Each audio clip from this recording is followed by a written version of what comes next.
This morning on DC News Now, a little break from the extreme heat. We're tracking highs around 90, but some storms could impact your weekend plans. A brand new poll showing former President Trump leading Biden heading into November. A closer look at how Virginians feel about the upcoming election. And the district's top cop celebrating 1 year in charge. No, we don't feel safe. To me, she seems like she's pretty good people. The reflections on the past year and goals moving forward.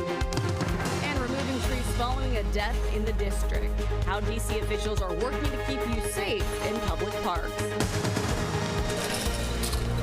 Your Olympic celebrations can last all night long. We want people to come out and watch sports. DC bars extending hours when Americans take the field in Paris.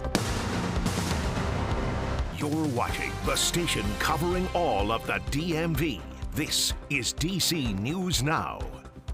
Well, good morning. Starting off with a live look outside on this Thursday morning. It is 8 o'clock. We're seeing a nice break from the recent extreme heat we've seen for the past 4 days. Record-breaking temperatures, but temperatures today expected to be around 90s, which is much nicer than we've seen. But thank you for starting your morning with us here on DC News Now. I'm Tanaya Wright. Yeah, good morning to you. I'm Corey James. We'll get to Shanika in just a moment for the latest on the roads in your commute. But we're going to start things off with Jackie for that forecast on this Thursday morning and a bit of a cooler start. Still hot, but not as hot. Yes, exactly. I mean, temperatures are still on the warmer side, but it's still humid.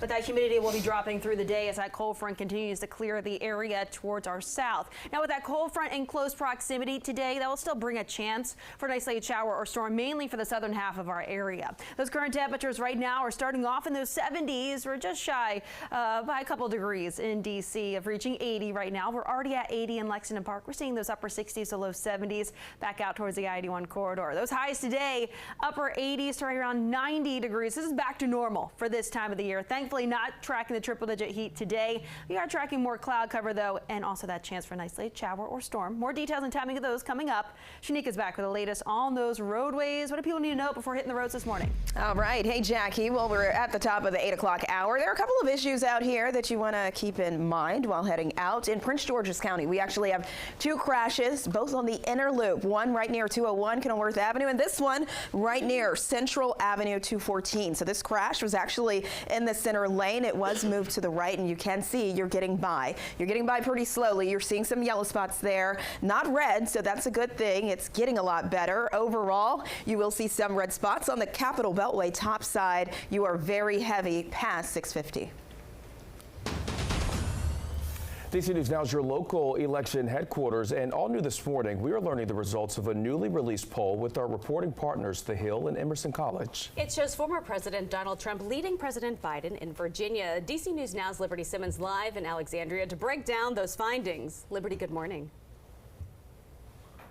Well, the new poll shows that undecided voters will be the key for either candidate winning Virginia. Right now, it shows that former President Donald Trump is ahead of President Joe Biden by just 2 points. So let's break down those key findings for you now. The poll shows 45% of Virginia voters support Trump, while 43% support Biden in the 2024 election. 11% are undecided. When undecided voters are pushed to choose the candidate they lean toward, both Trump and Biden's overall support increases to about 50% respectively, a dead heat.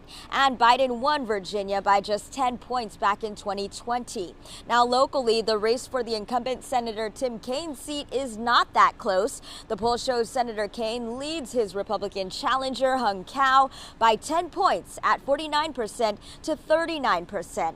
The poll also shows a majority of Virginia voters, 70%, think the U.S. is on the wrong track. The top 3 issues of concern among Virginia voters are the economy, housing affordability, and immigration. Now, experts say that Virginia is a major indicator of Trump's overall support, or it could be rather, and the last time a Republican won Virginia was about 20 years ago, and that was with George W. Bush back in 2004. For now, in Alexandria, Liberty Simmons, DC News Now. Thank you, Liberty. Developing now, Montgomery County Police say a man is in custody accused of stabbing someone at the Wheaton Metro Station. This all happened at about 4:30 yesterday afternoon. Officials say the victim was taken to a hospital and will be okay. It is not clear exactly what led to that stabbing. Meantime, police in D.C. are investigating a deadly double stabbing in Georgetown. This happened in a parking garage of the Safeway right on Wisconsin Avenue just before noon yesterday. Police say 2 men were stabbed and got themselves to the hospital. One of the victims died. It's shocking because I come here often to pick up groceries and stuff, and it's scary to see. This life's unpredictable, you know. Now, police have not released any information on a suspect. If you have any information, you're urged to give them a call. And D.C. police are asking for the public's help finding several people accused of stealing from multiple stores. You can see these surveillance photos right here of the suspects.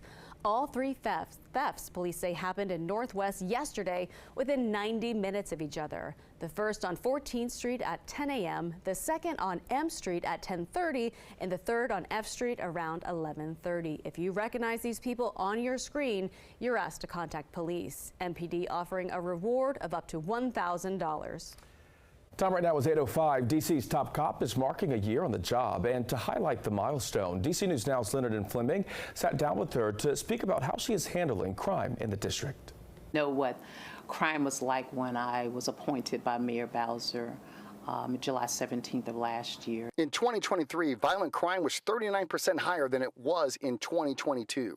That's according to D.C. police statistics, and homicides were up 35%, the highest in decades. Robberies and carjackings and just overall crime, and really getting in here and looking at the data and the statistics and really analyzing where we needed to start. Today, on Smith's one-year anniversary, violent crime is down 33% and homicides 29%. Help came with Mayor Muriel Bowser's crime bill that gave the Metropolitan Police Department more crime-fighting tools. Violence usually surges in the summer months, but we didn't wait for the summer to begin addressing crime. We started addressing crime last year. Not everyone is convinced, though. No, we don't feel safe. Lucille Leach of Southeast D.C. lost a son to murder that remains unsolved after 8 years. I hope they stop lying about the crime rate, because the crime rate is not down. Clarence Dorsey agrees. Certain things might not be happening as often as they were. Doesn't mean that crime is not going on. Lorraine Walker says crime isn't down in her mind, but the chief's performance? Every time something happens, she's there. She's talking about it. To me, she seems like she's pretty good people. Smith says she acknowledges the crime perceptions and that more needs to be done. What our job is to do is to continue to have those conversations with those members who don't feel safe and to determine what we can do better. Leonard and Fleming, D.C. News Now. In the district, Mayor Muriel Bowser is sending budget proposals back to the council. In a letter to Council Chairman Phil Mendelson, she calls the budget unsustainable. Now, Bowser says it would increase property and income taxes. She also claims it would raise taxes for paid family leave and hurt public schools. Mayor Bowser says her original budget that the council reversed saves the district nearly $2 billion. All right, time right now is 8:07. The Washington Nationals might be taking a break, but Nats Park, it is still being used. That it is. Military members are using the field for high-intensity interval training. We're talking about push-ups and squats on the outfield, even racing up and down the ballpark stairs, which definitely sounds like a workout. Base Hit is the name of the 2-year-old program. There are 9 stations, all have 5-minute workouts. People participating say this is a great way to stay active and train. People that chose to be out here, so you're going to have great attitude. You're going to have, participation is going to be high, and everybody just wants to have fun and still get better, right? We're the United States military, right? We need to stay fit. We need to stay ready, and this stuff like this right here, you can stay ready, stay fit while having fun. Organizers say more than 700 people have come out to participate. The next workout session set for August 14. If you would like to, you can register online. And in Maryland, Frederick County is celebrating Veterans Appreciation Day this weekend. The county says it is going to honor 17,000 veterans living in the area. Now, families are going to be able to enjoy some music, food, and even prizes. Organizers say guests can also take part in a resource fair with workshops. The event starts this Saturday at 10 o'clock in the morning at the Prospect Center on Himes Avenue. Your time right now is 8:09 on a Thursday. The Commander-in-Chief testing positive for COVID. Ahead this morning on DC News Now, we're going to have the latest on his condition along with how he will work while in isolation. Plus, Vice Presidential candidate J.D. Vance speaking for the first time as former President Trump's running mate. His message to the Republican Party. But first, taking a live look outside, Jackie, it's going to be a cooler day today than we've seen the past 4 days. Yeah, I mean, it's going to be back to normal, though, at least, with high temperatures around 90. So thankfully, we say goodbye to the triple-digit heat. We are starting off with some mainly cloudy skies. Later on today, count that chance for a nice late shower or storm. More details into timing and a look in towards our 8-day forecast for the 8 o'clock hour right after the break.